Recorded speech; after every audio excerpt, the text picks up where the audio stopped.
हमारे मुख्य अतिथि डॉक्टर बलराम अग्रवाल जी पधार चुके हैं। मैं उनका बहुत तहे दिल से स्वागत करती हूँ कि वो हमारे बिल्कुल निवेदन पर यहाँ पर पधारे और आज वो लघु कथा के विषय में जो लेखन है उनका जो मुख्य आधार है लेखन का। वैसे तो साहित्य की सारी विधाएं लिखते हैं, लेकिन जो उनका मुख्य है वो लघु कथा है। बलराम अग्रवाल साहब उत्तर प्रदेश के ज़िला बुलंदशहर में 26 नवंबर 1952 को पैदा हुए। आपकी तालीमात MA PhD और तर्जुमा निगारी में भी आपको महारत हासिल है।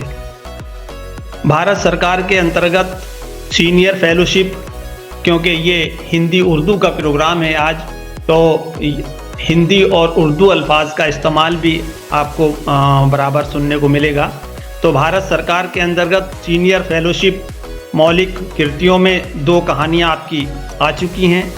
लघु कथा संग्रह आलोचना की 6 एवं बाल साहित्य की 15 पुस्तकें यानी 15 किताबें शायी हो चुकी हैं।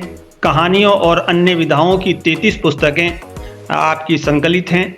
अनेक रसाइल व जराइद में आपके अफसाने और अफसानचे शायी होते रहते हैं। 1993 से 1995 तक वर्तमान जनगाथा का प्रकाशन और संपादन आप कर चुके हैं। ऐसी मोतबर शख्सियत आज हमारे दरमियान मौजूद है। हम आपका इस्तकबाल करते हैं। अब हमारे मुख्य अतिथि डॉक्टर बलराम अग्रवाल जी को मैं निमंत्रण कर दे रही हूँ कि वो आएं और आज के विषय में और जो अपना अफसानचा वो सुनाएं। डॉक्टर बलराम अग्रवाल जी, मैं वॉल पर देख रही हूँ। डॉक्टर अग्रवाल जी मौजूद हैं जी। शेख एजाज उल्लाह उस्मानी मौजूद हैं, उस्मा शहर, शहनाज अली। मैं सबका बहुत बहुत शुक्रिया अदा करती हूँ कि वो इस प्रोग्राम से जुड़े हैं। जी बलराम अग्रवाल जी, बहुत बहुत शुक्रिया आपका, बहुत बहुत धन्यवाद। आज के इस अदबनुमा कार्यक्रम की अध्यक्षता कर रहे हैं प्रोफेसर सगीर अफराहिम जी। मैं उनका शुक्रिया अदा करता हूँ। प्रोफेसर असलम जमशेदपुरी जी ने बहुत अच्छी बातें कही, मैं उनको बताऊंगा आगे आके। और इस समय देश विदेश में जितने भी लोग इस कार्यक्रम को देख रहे हैं, मैं उन सभी को नमस्कार करता हूं। इसके अलावा जैसे कि मुझको अलका जी ने बताया था कि मेरा नाम तो प्रदीप जैन जी ने सुझाया, तो वो परोक्ष रूप से इसके कम से कम मेरे तो प्रस्तोता हैं ही हैं, मैं उनको भी प्रणाम करता हूँ।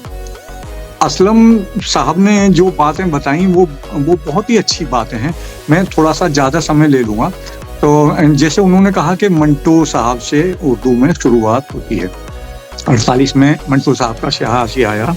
और मंटो साहब के बारे में मैं ये कहना चाहता हूँ कि हमने बहुत सारी बातें, हम तो हिंदी के लघु कथा लेखक हैं, लेकिन और मैंने स्याह हाशिए को, मैं बहुत थोड़ी सी उर्दू जानता हूँ, तो मैंने स्याह हाशिए का हिंदी में भी अनुवाद किया और उनके जन्मशती के वर्ष पे कई पत्रिकाओं में वो पूरा का पूरा मैंने छपाया।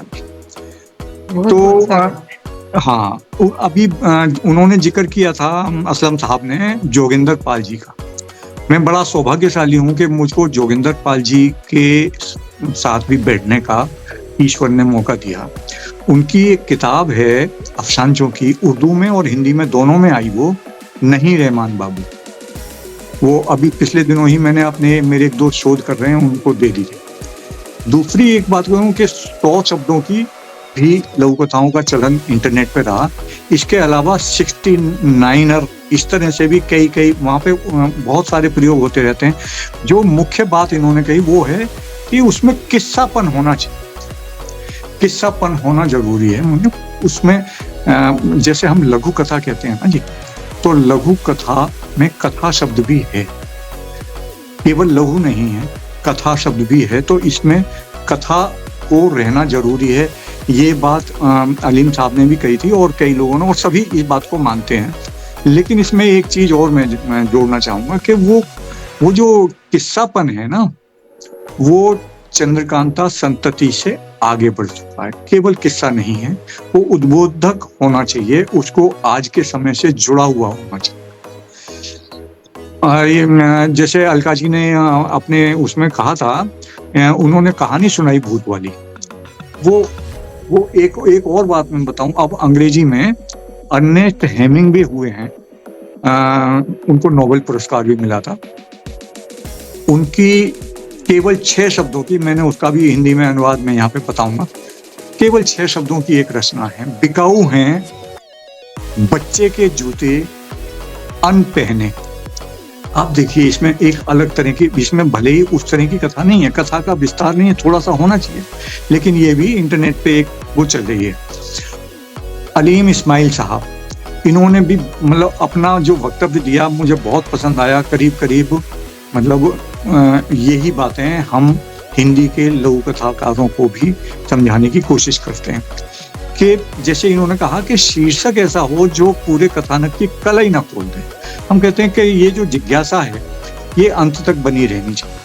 शीर्षक जहाँ से शुरू होता है, लघु कथा अपने शीर्षक से शुरू हो जाता है और शीर्षक ऊपर ही नहीं टंगा रहता है, शीर्षक अंत तक जाता है। यही अलीम इस्माइल साहब ने अपने शब्दों में ये बात कही, आशा में प्रवाह हो, इस बात को इन्होंने रेखांकित किया।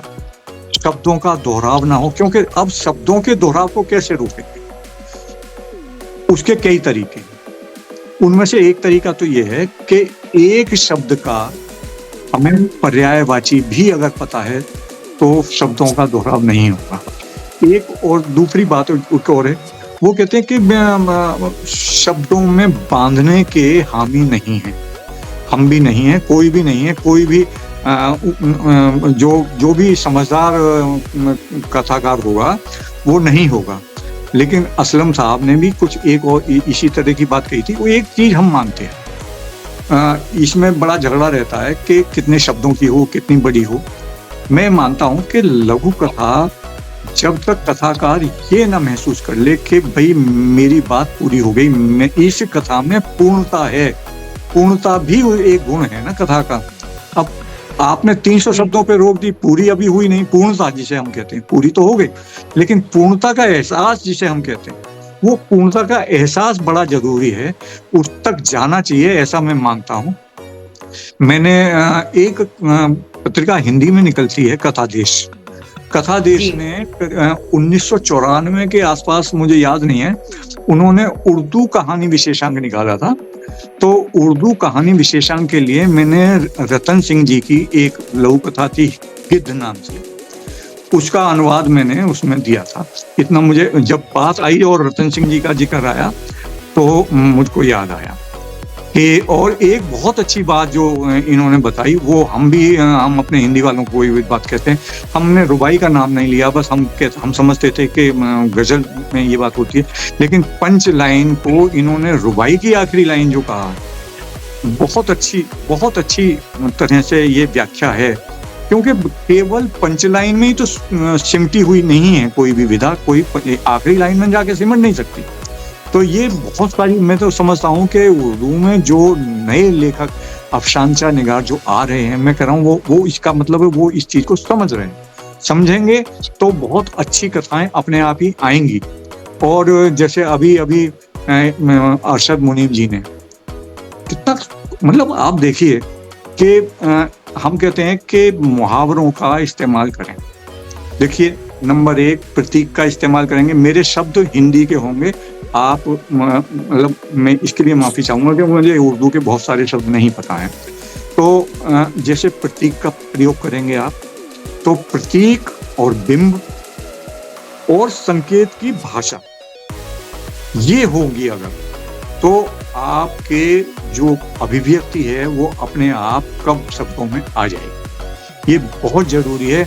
जैसे मैं मतलब कितनी गजब की चीज है, शैतान को पत्थर मारना कोई गलत काम नहीं। आप देखिए, ये मुहावरा भी है, ये एक चलन भी है, मतलब आप ये इन चीजों से, अब संस्कृति है हमारी, तो संस्कृति से भी अगर हम नहीं जुड़े होंगे, केवल बाहर हम कहते हैं कि समाचार ही कथा नहीं, समाचार को आपने जज्ब कितना किया है, वहां से कथा निकलेगी। कथा लिखी जाती है, कथा अखबारों में नहीं है। अखबारों में तो समाचार ही है, उस समाचार को कथा अपनी कल्पनाशीलता से, कल्पनाशीलता बहुत जरूरी है। और इसके अलावा एक चीज और, मैंने संकेत की बात कही, हमने मंटो साहब से कुछ चीजें सीखी। मैं मंटो साहब की एक सियाह हाशिए से एक रचना यहाँ सुनाता हूँ, हलाल और झटका। थोड़ा समय इसी वजह से ज्यादा लग जाएगा, मुझको माफ कर देना। मैंने उसकी शहरग पर छुरी रखी, हौले हौले फेरी और उसको हलाल कर दी। ये तुमने क्या किया? क्यों इसको हलाल क्यों किया? मजा आता है इस तरह, मजा आता है कि बच्चे तुझे झटका करना था इस तरह, और हलाल करने वाले की गर्दन झटका हो गई। ये मंटो साहब हैं, इन्होंने कहीं भी इस कथा में हिंदू मुसलमान नहीं, केवल हलाल और झटके का यानी सांकेतिक शब्दों का प्रयोग किया। तो सांकेतिक शब्दों के प्रयोग को हमारे कथाकार समझें। एक तो ये बात, दूसरी बात, हमने बहुत चीजें खलील जिब्रान साहब से सीखी। मैं खलील जिब्रान जी की एक कथा यहां सुनाता हूं, उसका शीर्षक है आजादी। उसने कहा, किसी गुलाम को अगर सोते देखो तो उसे जगाओ मत, हो सकता है वो आजादी का सपना देख रहा। वाह। मैंने कहा, किसी गुलाम को सोते देखो तो उसको जगाओ और आजादी के बारे में उसको बताओ। ये खलील जिब्रान जो इस बात की पैरवी करते हैं कि आजादी का सपना देखना ही काफी नहीं है, आजादी के बारे में जानना भी जरूरी। तो कुछ लघु कथाएं जो हिंदी में जैसे हम जो अभी, हालांकि झगड़ा तो हमेशा चलता रहता है, लेकिन भारतेंदु हरिश्चंद्र से हम हिंदी लघु कथा की शुरुआत मानते हैं। 1875 में परिहासिनी नाम से उनकी एक पुस्तक आई थी जिसमें कुछ परिहास की चीजें थी। उनमें उनसे एक लघु कथा मैं सुनाता हूं आपको जी। अंदर से नौकर बुलाने को घंटी बजी, मोहना दौड़ते हुए अंदर गया और हंसते हुए बाहर आया। और नौकरों ने पूछा, हंसता क्यों है बे? मोहना ने कहा, अंदर 10-15 हट्टे कट्टे जवान बैठे थे, उनसे एक बत्ती न बुझी, हम गए तब बुझी। तो आप देखिए कि भारतेंदु संकेत में ही इस तरह से 1875 में बता रहे हैं कि भाई अगर आप खुद उठकर खड़े नहीं होगे तो बत्ती नहीं बुझेगी, मतलब आजादी नहीं मिलेगी, आपको खुद उठना पड़ेगा। बिल्कुल सही। तो इस तरह की जो चीजें हैं वो हमारे साहित्य में पहले से ही हैं। और एक और कथा मैं सुनाऊंगा जो हिंदी के रचनाकार कथाकार भी थे वो, और वो पत्रकार भी थे, रमेश बत्रा की है। बड़ी केवल कुछ एक शब्दों की है, मैं शब्दों की गिनती नहीं बताऊंगा, हालांकि जब शोध करते हैं तो गिनती भी गिनते हैं, लेकिन मैं आपको बताऊंगा। ए रफीक भाई सुनो, उत्पादन के सुख से भरपूर थकान की खुमारी लिए रात जब मैं घर पहुंचा तो मेरी बेटी ने एक कहानी कही।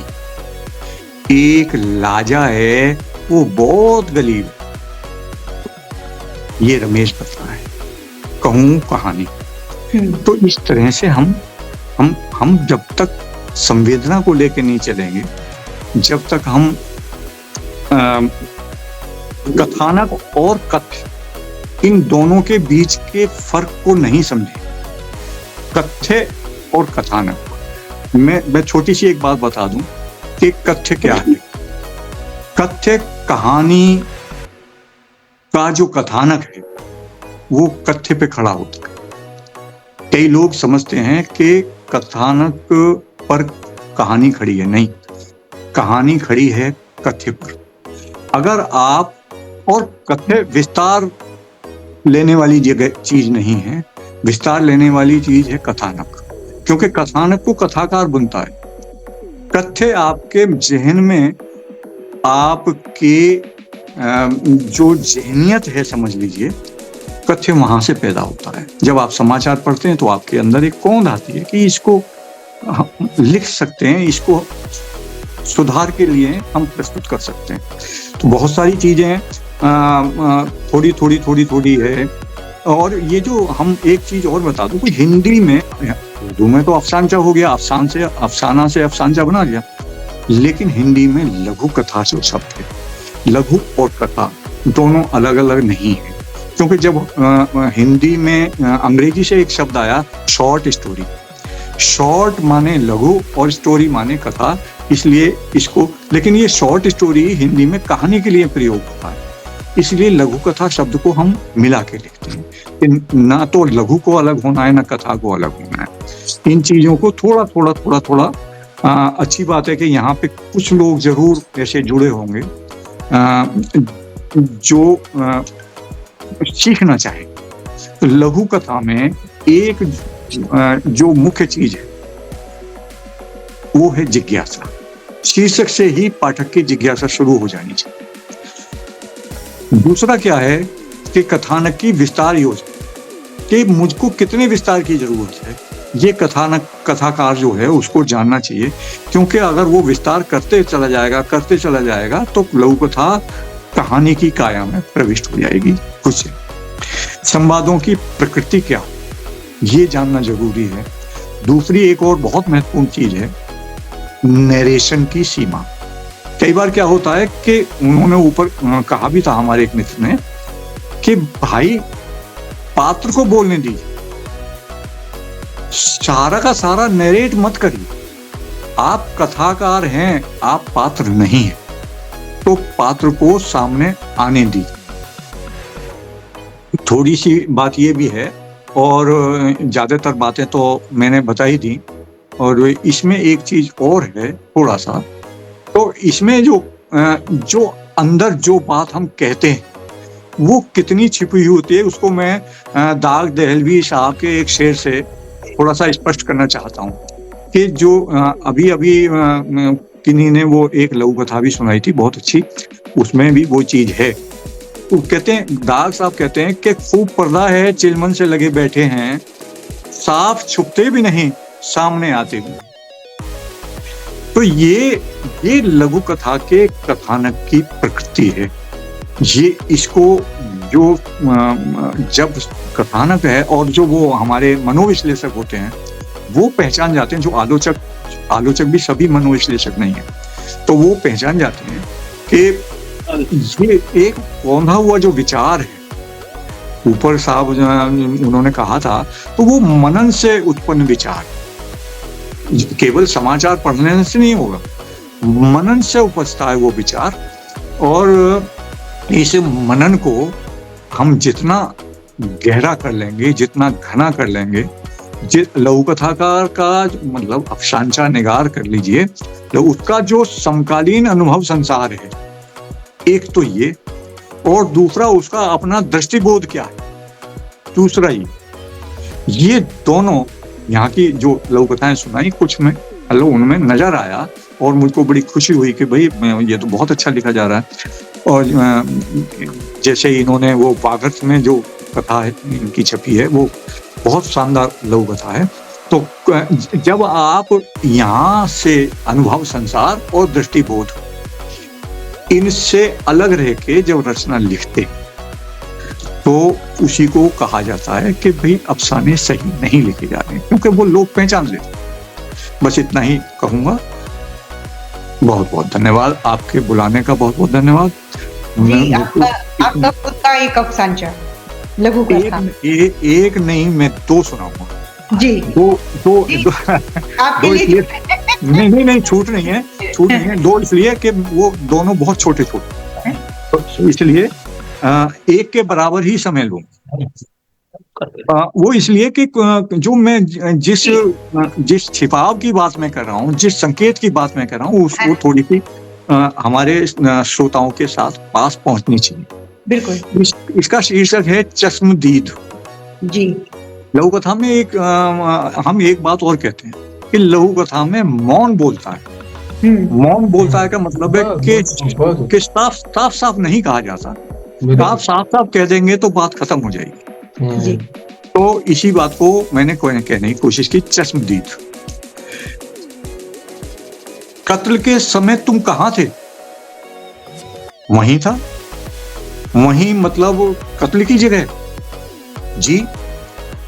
तुमने क्या देखा? वो छुरा लेकर आया और फच से मेरे सीने में घोंप दिया। फिर उसकी इस हरकत पर मुझे हंसी आ गई और अगले ही पल, डरो मत, अगले ही पल क्या हुआ खुलकर बताओ। हुजूर, अगले ही पल वो जमीन पर गिर पड़ा, कुछ देर तड़पा और ठंडा पड़ गया। सच कहता हूं, मैं तो सिर्फ हंसा था। वाह, बहुत बहुत बहुत अच्छा। बहुत अच्छा। तो संकेत को कहने की कोशिश की है कि मौन किस तरह बोलता। आपकी हंसी अगले को, सामने वालों को मार भी सकती है, ये कहने की कोशिश की है। एक दूसरी लघु कथा है हाथों हाथ, शीर्षक है बुधवा। आइए खाना खाइए बाबू साहब, खाओ खाओ, लंच का मजा लो बुधवा। मैं तो भाई कोठी के भीतर बैठूंगा थोड़ी देर, लू के थपेड़े अपने से बर्दाश्त नहीं होते। बुधवा चुप रहता है।